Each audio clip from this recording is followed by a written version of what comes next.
சிவா வந்து ஸ்னேகாவ லவ் பண்ணி ஏமாத்துன குற்றத்துக்காக ஜட்ஜ் வந்து சிவாவுக்கு தண்டனை குடுக்குறாங்க. உடனே சிந்து அந்த இடத்துல வந்துட்டு, "நிறுத்துங்க" அப்படின்னு சொல்லிட்டு சொல்றாங்க. "என்னம்மா திடீர்னு வந்து நிறுத்த சொல்ற? என்னாச்சு?" அப்படின்னு சொல்லிட்டு ஜட்ஜ் கேட்குறாங்க. உடனே சிந்து இருந்துக்கிட்டு, "அ உண்மைய சொல்லணும். அதுக்காக தான்" அப்படின்னு சொல்றாங்க. "நீங்க சிவா மேல அநியாயத்துக்கு குற்றம் சுமத்துறீங்க.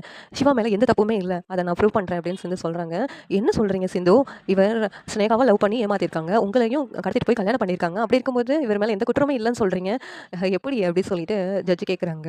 உடனேவும் "ஷியாம் இங்க வாங்க" அப்படின்னு சொல்லிட்டு சிந்து கூப்பிடுறாங்க. உடனேவும் ஷியாம் வர்றாங்க. "இவர் யாரு?" அப்படின்னு சொல்லிட்டு ஜட்ஜ் கேட்குறாங்க. இங்க ஸ்னேகாவுக்கு பதறுது. அவன பார்த்ததும், "இவன எப்படி சிந்துவுக்கு தெரியும்? இவன எப்படி கூப்பிட்டு வந்தா?" அப்படின்னு சொல்லிட்டு ஸ்னேகா யோசிச்சுட்டு இருக்காங்க. உடனே சிந்து இருந்துகிட்டு, "இவர் சொல்லுவார் நடந்ததெல்லாம்" அப்படின்னு சொல்லிட்டு சிந்து சொல்றாங்க.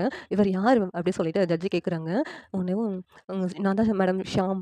நான் தான் ஸ்னேகாவ உயிருக்கு உயிரா லவ் பண்ணேன் மேடம். இவ என்ன லவ் பண்ணி ஏமாத்திட்டு, இப்ப சிவாவ கல்யாணம் பண்ணின்னு நெனைக்கிறா. அதுக்காக நான் தடையா இருக்கேன்னு சொல்லிட்டு, என்ன கொலை பண்றதுக்கும் துணிஞ்சுட்டா மேடம். இத்தன நாளா நானு இவங்க அப்பா அடியாட்கள் மூலமா அடிபட்டு கோமால இருந்தேன் மேடம். இப்ப தான் எனக்கு நினைவு திரும்புச்சு. நினைவு திரும்பி அவங்க அப்பா கிட்ட உண்மைய சொல்லிடுவேன்னு சொல்லிட்டு, என்ன கொலை பண்றதுக்காண்டி என் அடியாட்கள செட் பண்ணா. அவங்க கிட்ட இருந்து எப்படியோ நான் தப்பிச்சுட்டேன். அப்ப தப்பிச்சு வரும்போது தான் இந்த சிந்து இவங்க தான் வந்து என்ன காப்பாத்தி இங்க கூப்பிட்டு வந்திருக்காங்க. சிவா மேல எந்த தப்புமே இல்ல. சிவாவ கூட இவ லவ் பண்ணி ஏமாத்த தான் செய்றா. இவ வந்து நடிக்கிறா மேடம். உண்மையிலேயே சிவாவ லவ் பண்ணவே இல்ல. இவ சொல்றதெல்லாம் நம்பாதீங்க. சிவா மேல எந்த தப்புமே இல்ல. சிவா ரொம்ப நல்லவரு. அவருக்கு எதுவும் தண்டனை குடுத்துறாதீங்க" அப்படின்னு சொல்லிட்டு ஷியாம் சொல்றாங்க.